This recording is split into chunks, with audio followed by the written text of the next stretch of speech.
오늘 있었던 네. 그 이낙연 전 네네. 총리의 기자회견 이야기 좀 이어가고 싶은데요. 네. 일단은 김문수와 네. 국민통합을 위한 공동정부 구상하고 개헌을 추진하겠다. 네네. 예, 요 얘기 좀 소개해 주세요. 네.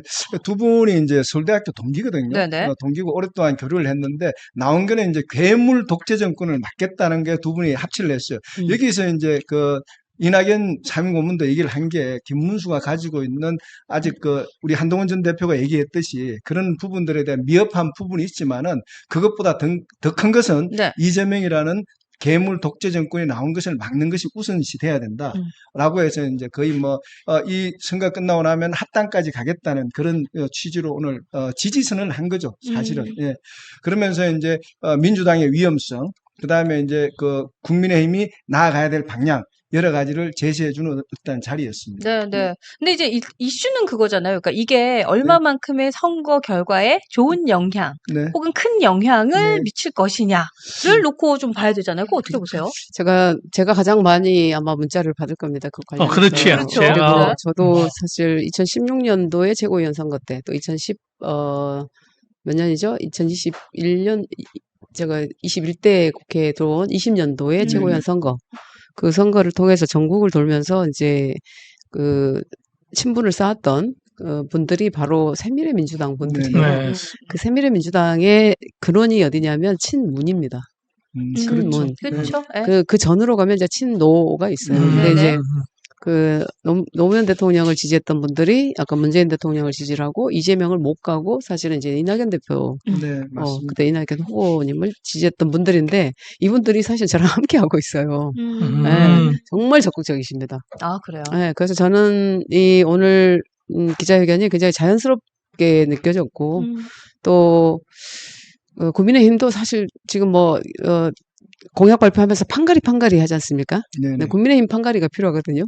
그래서 네, 국민의힘이 맞습니다. 기존의 국민의힘이 아니라 완전 새로운 어떤 맞습니다. 보수 정당의 모습으로 태어날 때, 그때 이제 그러기 위해서 필요한 것들이 이제 개헌, 네. 또 네. 제7공화국의 출범, 네. 이것에 대해서는 누구도 이게 저항감이 없을 것 같아요. 맞아요. 주저함이 없고. 그래서 맞아요. 네. 누구라도 이 부분에 있어서 우리가 제7공화국을 출범시키자는 데는 오실 수 있고, 그래서 손학규 대표도 오셨고, 네. 이낙연 그럼- 대표님도 오셔서 같이 할 수 있고, 여기에 정세균 총리님도 오셨으면 좋겠고, 네, 네. 네, 소위 말하는 저는 반명 이런 거 별로 싫어합니다만, 정말 독재 국가의 탄생을 바라지 않는 정말 애국 시민들은 다 이쪽으로 모였으면 좋겠다 이런 생각을 하고 있습니다. 네. 네. 오면서 이낙연 전 의원이 오늘 발표하신 그 기자회견문을 읽어봤는데 네네. 괴물 독재 국가라는 말이 네. 정말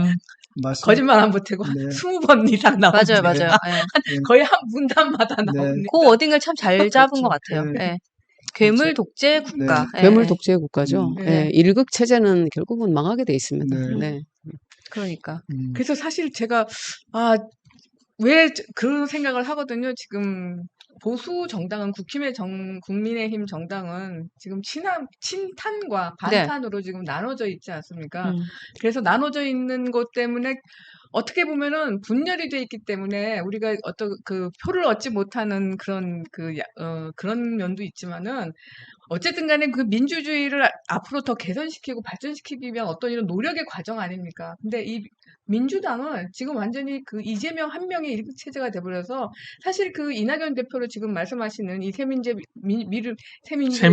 민주당 나가지 않은 사람들이 민주당 앞에 남아서 계속 그렇게 반명으로 남아줬어야 되는데 그거를 못하고 나가신 게 거기서 민주당이 정말 그야말로 지금 같은 괴물 독재 국가를 준비하는 정당의 모습으로 전락하고 만 것 같다는 그런 안타까움이 있습니다. 그러니까 사실 감시자가 없으면 본격적으로 망가지기 시작하는 거니까. 그렇죠. 이제 그런 네. 의미잖아요. 그렇죠? 예, 달도 차면 빠져나오면서. 기운다고 이제 민주당은 몰락만 남았고요. 제가 봤을 때 국민의힘에서 이제 새로운 새미래 민주당하고 이렇게 김문수 후보가 이 내용은 사실은 이제 이낙연 상임고문은 이번 정치에 관여 안 한다 했었거든요. 근데 이제 김문수 후보가 계속 삼고초를 해서 모셔왔기 때문에 이런 일이 났고, 이낙연 전 총리 같은 경우는 사실 더 이상의 욕심이 없는 분이잖아요. 이 나라의 미래를 위해서 3년 정부하고 7공화국을 만들어내는데 일조를 하겠다는 그런 일념이니까 아마 국민의힘의 어떤 바람을 일으키고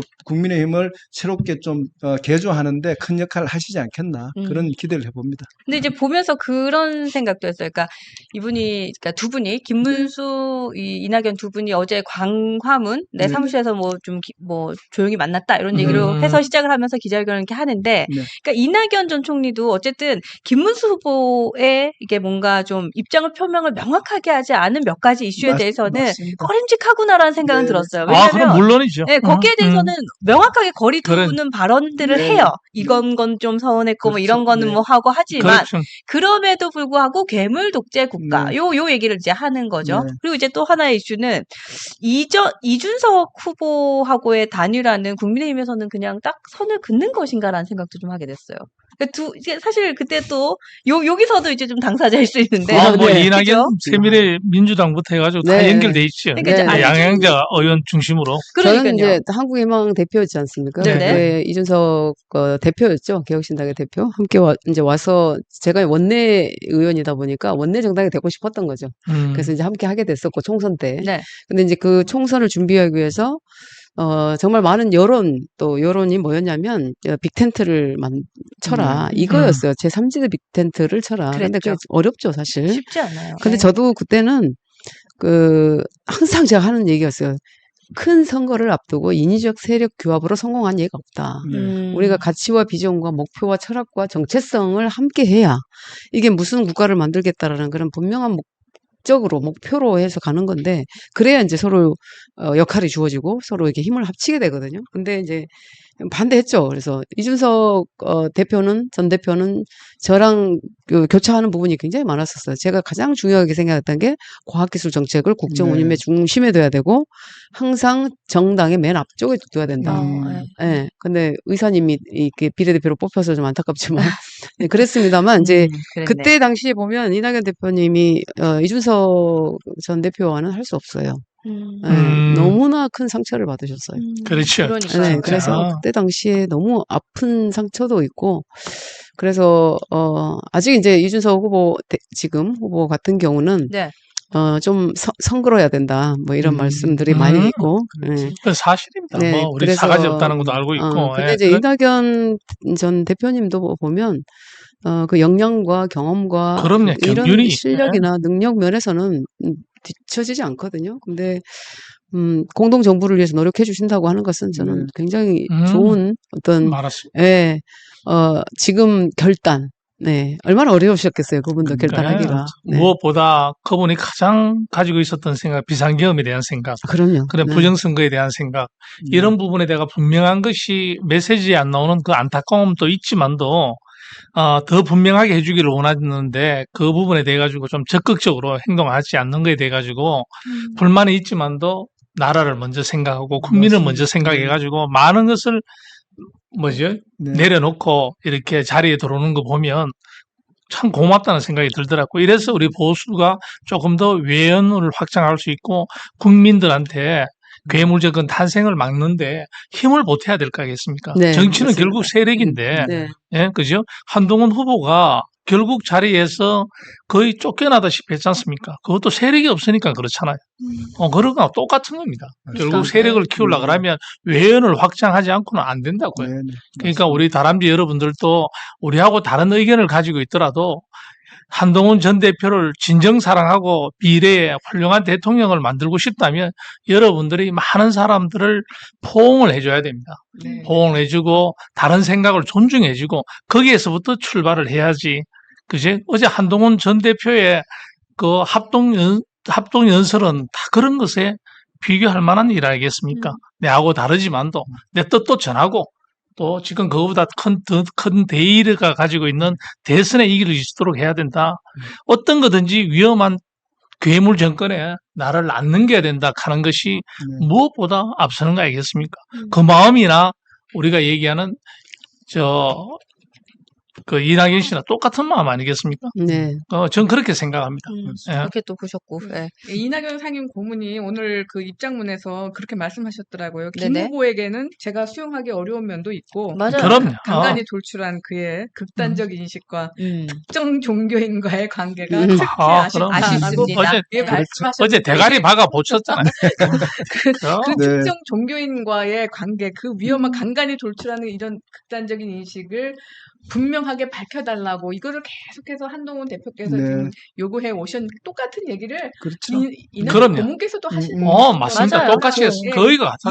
이 점을 개선하지 않으면은 우리 그 김문수 후보의 지지율 더 이상 올라갈 수 없다는 거 분명히 기억해야 될 거라고 생각합니다. 이 짚고 넘어가고 싶은 것은 종교인이 아니라 동네 깡패지 뭐 그거 뭐 동네 건달 아닙니까? 그게 하는 짓이 그것이 무슨 종교인입니까? 네. 종교인을 빙자해 가지고 맞습니다. 나이 드신 분들 갈취하고 예? 대가리 박아하고. 대가리 박아가 뭡니까? 대가리 박아가 그걸 또 하는 사람도 또 내 참 아이고, 그러니까. 아이고 미치겠어요. 미치겠네 진짜 돌겠어. 네. 아이고 진짜 어제 그 영상이 진짜. 나라가 어디로 가려는지 참 일단 대선 토론회에서 그 얘기는 나올 것 같아요. 네. 느낌에. 예, 그건 나올 것 같아요. 그 준비를 좀 MBC에서, 하셔야 될것 같고. MBC에서 그걸 확 터트렸어. 예, 예. 그럼요. 그게 나올 것 같아요. 맞습니다.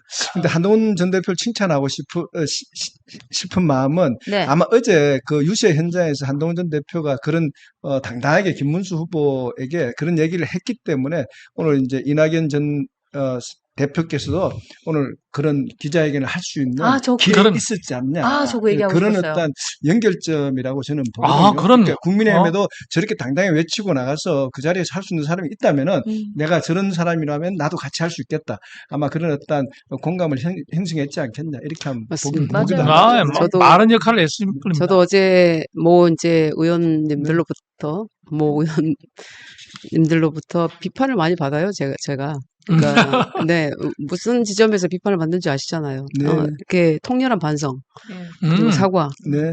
그리고 정말로 무릎 꿇고 사죄해야 된다 얘기를 이제 광주에 가서도 뭐 언론에 가서도 얘기를 하지 않습니까? 근데 그게 굉장히 불편한가 봐요.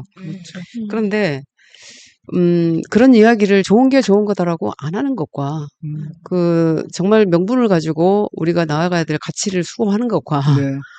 저는 아무리 개인에게 돌팔 매질이 온다 해도 네. 해야 될 건 해야 된다라는 그럼. 생각이거든요. 그럼요. 그럼 네. 그게 그래서 보수의 책임 정신 아닙니까? 네, 근데 이제 옆에서 그런 걸 물어봐요. 저렇게 비판을 하는데 괜찮냐, 저한테.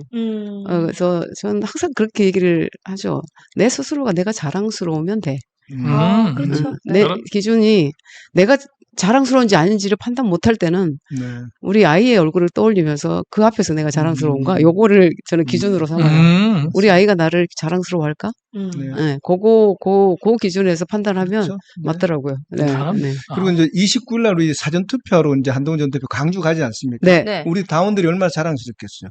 저랑 광주 갈 가서 그렇게 겁니다. 당당하게 아, 지지해달라고 얘기할 그렇죠. 수 있는 사람은 한동훈 전 대표밖에 없는 거예요. 그럼 어제 얘기했듯이 그 얘기를 대놓고 후보에게 얘기한 사람은 한동훈 대표밖에 없잖아요. 그러니까 네. 광주 가서도 자랑스럽게 우리 지지자들에게 정말 김문수 후보 지지할 수 있도록 힘을 달라고 외쳐줄 사람은 한동훈 전 대표밖에 없잖아요. 제가 음. 그 정찬주 작가님이라고 계셔요.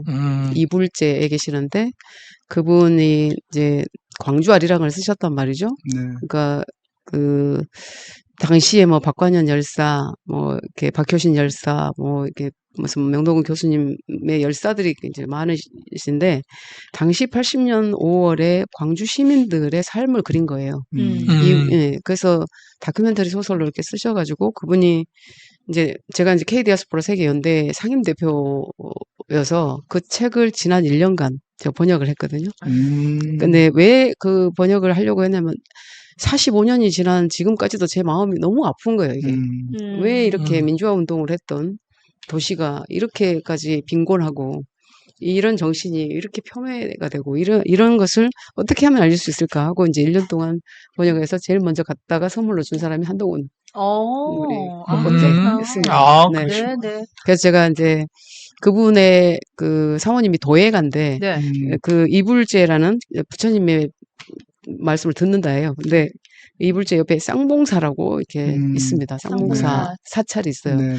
유일하게 국보 사찰입니다. 그 사선군에서. 음. 근데 거기에 도예가가 매일 새벽에 한동훈 후보를 위해서 기도를 했어요. 아, 그렇구나. 야. 지금도 하고 계세요. 그래서 근데 고맙네요. 이제 이걸 한동훈 전 대표님이 알아야 되는데 제가 이걸 마치 내 개인의 일인 것처럼 얘기가 될까봐 네. 얘기를 못 하고 있는데 저는 9시 반에 그러니까 사전투표 하기 전에 네. 새벽에 음. 거기를 발걸음 하시면 어떻겠냐라고 얘기를 하려고 해요. 아주 네. 멋지네. 근데 이제 우리가 5.18 민주화 운동에 대한 정신 그건 거룩하지 않습니까? 우리가 그렇죠. 불의에 맞서서 그러면 네. 그걸 세계화해야 된다 저는. 네. 예, 그걸 울고 먹었던 사람들이 바로 운동권 그 맞아요. 아주 그 네. 위선자들이고 맞아요. 광주에도 그걸 아직까지도 울고 먹으면서 위정자가 되고 그러거든요. 네. 그래서 이거는 안 된다. 그래서 미래로 세계로 가는 방법은 한강 작품도 있지만 네. 우리 광주 시민들의 그런 그 민주화 정신, 맞습니다. 그 정신을 정말 다큐멘터리 소설로 넌픽션 70%로 해서 네. 기술을 한 거예요. 그래서 그거 번역하는데 아무나 못합니다. 사투리가 80%예요. 광주 사투리가. 네, 그러네요. 그래서 예. 저도 이제 해서 번역해서 이제 출판을 다 해놨거든요. 네. 그래서 그분을 만나러 가면 좋겠다라고 생각을 하고 있습니다. 아, 아, 아까 안 그래도 그 채팅창에서 동행하시냐고 네, 질문이 오셨는데, 네. 그러니까 동행을 하시는 거 그렇죠? 아, 네, 해야죠. 같이 네. 가신다고 하시고, 음. 그리고 또 이제 그 투표를 사전 투표를 하는 곳을 광주로 선택한 것도 한동훈 대표의 이제 그 선택이에요. 선택인 네. 거죠? 저는 네. 광주 선대위원장이니까 네. 네. 저는 환영의 뜻을 아주 격하게 표현하면서 그러니까요. 네. 네. 또 그렇게 그렇게 하려고 우리 합니다. 외연을 확장하러 가는 네, 거죠. 네. 그렇죠. 그렇죠. 네. 외연을 의미 있는 행보인 것 같고, 그럼. 근데 그것이 또 민주주의에 대한 또 맞습니다. 진정성이 음. 느껴지는 포인트인 것 같습니다.